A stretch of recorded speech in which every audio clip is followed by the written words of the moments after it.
आता आपण बघणार आहोत शेप ऑफ द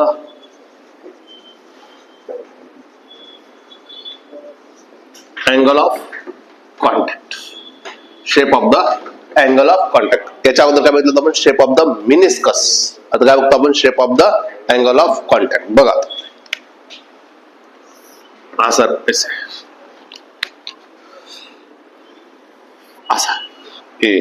असं झालंय ना आपलं डायग्राम काढून. अशी डायग्राम काढून झाली का? ओके. बघा इथं आपण काय करतो? जिथं एअर आणि लिक्विड कॉन्टॅक्ट येतो त्या पॉइंट पासून आपण काय ड्रॉ करतो? टँजंट ड्रॉ करतो. तसं इथं पण मी काय केलं? टँजंट ड्रॉ केलं. काय डाऊट आहे? जे आहे तेच. इथून इथपर्यंत अँगल मोजा करतो इनसाइडला अँगल, त्याला अँगल ऑफ कॉन्टॅक्ट म्हणतो. इथून इथपर्यंत मेजर केलं त्याला अँगल ऑफ कॉन्टॅक्ट म्हणतो. काय डाऊट आहे?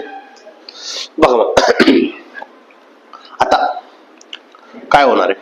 मी म्हंटल हे काय लिक्विड आहे, हे काय लिक्विड आहे आणि काय सॉलिड आहे.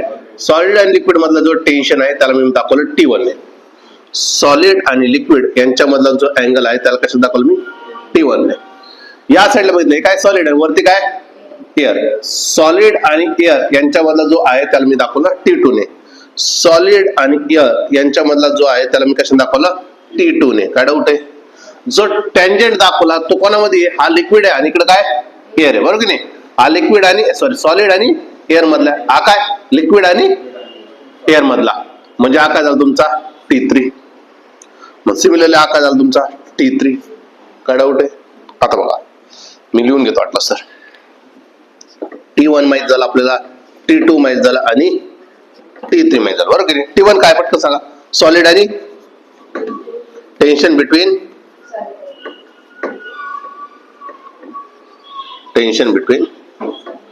Solid and liquid. आता कोणामधला?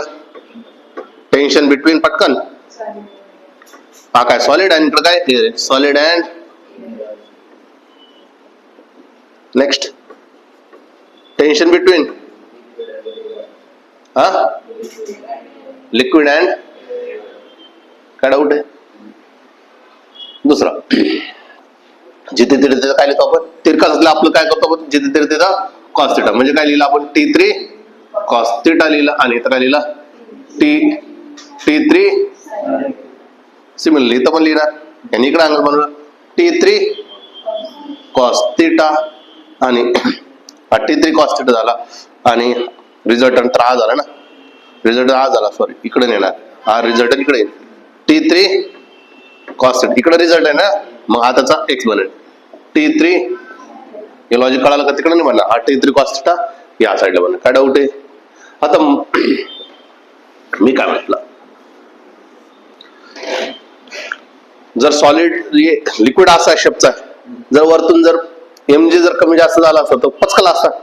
पण पचकतो येतो म्हणजे जो काही mg त्याला बॅलन्स करण्यासाठी कोण आहे? T3 sin theta. म्हणजे वर्टिकल कॉम्पोनंट काही प्रकार करत नाही. अँगल ऑफ कॉन्टॅक्टसाठी तो रिस्पॉन्सिबल नाही. अँगल ऑफ कॉन्टॅक्टसाठी कोण रिस्पॉन्सिबल आहे? Horizontal component. पण तुम्ही म्हटले वर्टिकल कॉम्पोनंट, वर्टिकल फोर्सेस कोणते? T3 sin थिटा अँड काय mg बॅलन्सेस इच अदर. दोघं एकमेकांना काय करतील? बॅलन्स करतील. त्याच्यामुळे काय होतं? ते कॅन्सल करतील ना एकमेकांना. काय केलं? Cancel each other. जर कॅन्सल केलं तर काय म्हणणार? शेप ड्यू टू कोणामुळे? Shape due to only horizontal component. काय डाऊट आहे? Shape due to horizontal component. मग तुम्ही काय सांगाल? जे हॉरिझॉन्टल आहे त्यांचे काय करू शकतो आपण? इक्वेशन सॉल्व्ह करू शकतो. जसं की मी काय म्हटलं? हॉरिझॉन्टली काय या साईडला काय T2 आहे आणि या साईडला काय T1 plus T3 cos theta, right? बरोबर की नाही? या साईडला 2 आहे, या साईडला एकच आहे. आपल्याला काढायचं काय? अँगल काढायचंय ना. म्हणून मी काय केलं? T3 कॉस थिटा बरोबर काय केलं? T2 हा प्लस 1 इकडे आला, T2 मायनस T1. काढायचं काय आपल्याला?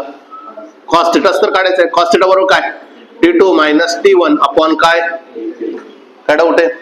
मी कॉस थिटाची व्हॅल्यू विचारली रे, तर कॉस थिटाची व्हॅल्यू काय असते रे 0 to 1 असते. 0 to 1. कॉस 0 ची व्हॅल्यू किती असते रे, कॉस 0 ची व्हॅल्यू असते 1. कॉस 90 ची व्हॅल्यू किती असते रे 0 असते. यांच्या इन बिटवीन जे पण बनणार ते कोणते अँगल असणार आहे रे ऍक्यूट लेस दॅन 90 डिग्री. लेस दॅन 90 डिग्री जर बनत असेल तर तुम्ही काय म्हणणार ऍक्यूट बनणार. झालं लेस दॅन 90 डिग्री म्हणजेच काय ऍक्यूट अँगल बनणार आहे. जर मी म्हटलं कॉस 0 याची व्हॅल्यू किती येणार आहे 1. कॉस 0 ची व्हॅल्यू किती येणार आहे 1. म्हणजे काय भेटेल मला प्लेन सरफेस भेटेल ना. आणि आपण भरपूर शिकलोय ऍक्यूट म्हटलं तर काय नॉट वेट. ऍक्यूट म्हटलं तर काय सॉरी पार्शियल वेट करेल. हा काय करेल पार्शियल वेट करेल. दुसरा पार्शियल वेट काय कोणतं मिनिस्कस तयार करेल कॉन्केव्ह मिनिस्कस तयार करेल. शब्द उलटे सुलटे चालू झाले अजून. कॉन्केव्ह मिनिस्कस तयार करतो तो. हा प्लेन सरफेस तयार करतो. हा काय कम्प्लिटली वेट करेल. मी असं म्हटलं कॉस थिटाची व्हॅल्यू मोर दॅन 1 आली. 1 पेक्षा कशी मोठी पॉसिबल आहे का नाही. त्याचे लिमिटच किती 0 to 1 आहे. हा म्हणतो 1 पेक्षा मोठी पॉसिबल नॉट पॉसिबल. हे लक्षात असू द्या नॉट पॉसिबल. मी म्हटलं कॉस थिटाची व्हॅल्यू ही -1 पेक्षा लहान असेल. इथं काय +1 पेक्षा कशी लहान लेस दॅन झाली ना लेस दॅन 1. कॉस थिटाची व्हॅल्यू काय -1 आली. -1 आली म्हणजेच कोणता अँगल बनणार आहे ऑप्ट्यूज अँगल बनणार. कसं बनणार आहे ऑप्ट्यूज अँगल बनणार. जर ऑप्ट्यूज जर बनत असेल तर काय नॉट वेट आहे. त्याच्यानंतर कोणतं मिनिस्कस तयार करेल कॉन्व्हेक्स मिनिस्कस तयार करेल. काय डाऊट आहे कॉन्व्हेक्स मिनिस्कस तो तयार करणार. क्लिअर आहे. आता बघा मग आता आपण इथून बघतोय आपण केसेस.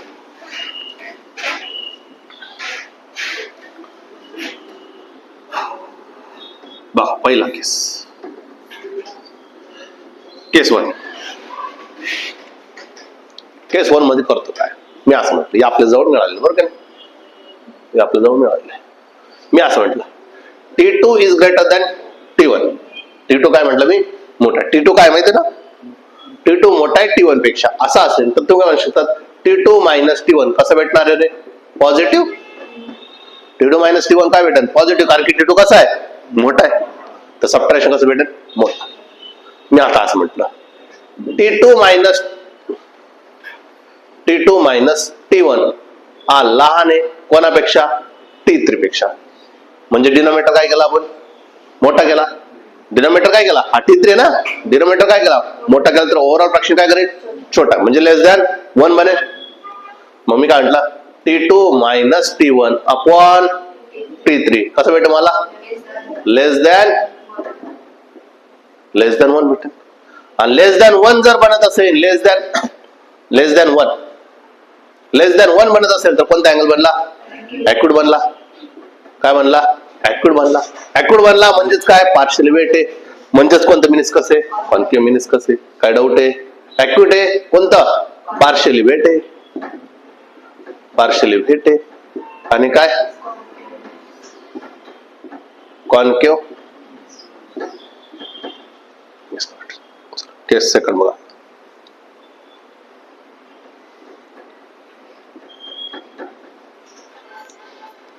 परत तसंच केलं मी T2 काय केलं मी मोठा ठेवला T1 पेक्षा. तर तुम्हाला माहित झालं T2 मायनस T1 कसं भेटेल रे पॉझिटिव्ह भेटणार. आता करताना मी असं म्हटलं T2 मायनस T1 जो आहे तो इक्वल आहे T3 पेक्षा. म्हणजे न्यूमरेटर आणि डिनोमिनेटर काय झाला सेम झाला. म्हणतो मी काय T2 minus T1 upon T3 यांची व्हॅल्यू किती येणार आहे 1. जर 1 जर आला तर तुम्ही काढणार प्लेन सरफेस भेटला. 1 आला तर काय म्हटलं तुम्ही प्लेन सरफेस भेटला. थिटा किती भेटला 0 डिग्री. थिटा किती भेटेल 0 डिग्री. ऍक्यूट नाही बनला ना लेस दॅन. ऍक्यूट म्हणजे काय लेस दॅन 90. हा थिटा किती बनला माझा 0. कोणता शेप भेटला? प्लेन सरफेस झाला. प्लेन सरफेस जर असेल तर तुम्ही काय म्हणशाल? कम्प्लिटली वेट करतोय तो. तेच फिरून पाहून तेच गोष्टी बोलतो आपण. आता किती केस? केस 3. केस 3 वर चाललो. बघ केस 3 मध्ये काढलो. परत तसाच केला. पण या केस मध्ये असं उलट केलं मी. T1 मोठा आहे आता. काय केलं मी? T1 मोठा केला. तर काय होईल? T2 मायनस T1 काय होईल आता? निगेटिव्ह आहे. आणि परत तोच केस घेतला. कोणता? T2 मायनस T1 जो आहे लेस दॅन म्हणजे T3 मोठा आहे. तर कसं भेटेल रे? T2 minus T1 upon T3 कसं भेटेल मला? लेस दॅन 1च भेटेल. पण कसं भेटलं मला? निगेटिव्ह. हा कसं भेटलं माझा? काय डाऊट आहे? कळालं का? मग लेस दॅन 1 भेटला, निगेटिव्ह भेटला तर तुम्ही काय म्हटलं? मग तो कसं बनला? ऑप्टिव्ह बनला. नेक्स्ट काय? नॉट वेट करतोय तो. नेक्स्ट कॉन्व्हेक्स मेनिस्कस करतोय तो. केस कशा तयार करतो कळतंय का? नेक्स्ट किती? केस 4. आता केस 4 मध्ये काय? चला पहिला तोच उद्योग. T2 is greater than T1. मग काय होणार? T2 मायनस T1 कसं भेटलं मला? पॉझिटिव्ह भेटेल. पण आता करताना मी असं म्हटलं T2 मायनस T1 हा कसा ठेवला मी? मोठा ठेवला. म्हणजे T3 कसा ठेवला मी? लहान ठेवला. म्हणजे डिनॉमिनेटर काय केला आपण? छोटा ठेवला. डिनॉमिनेटर जर छोटा तर ओव्हरऑल फ्रॅक्शन मोठा येईल. मग तुम्ही काय सांगाल? T2 minus T1 upon T3 कसं भेटलं मला? कसं भेटणार आहे?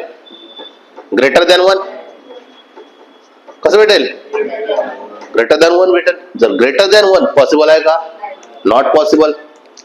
पॉसिबल नाहीये. असं पॉसिबल नाहीये. ग्रेटर दॅन 1 पॉसिबल नाही. कारण की त्याची लिमिटच किती आहे?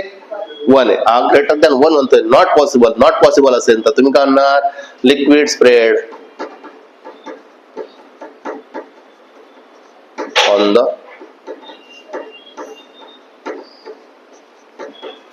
कटआउट.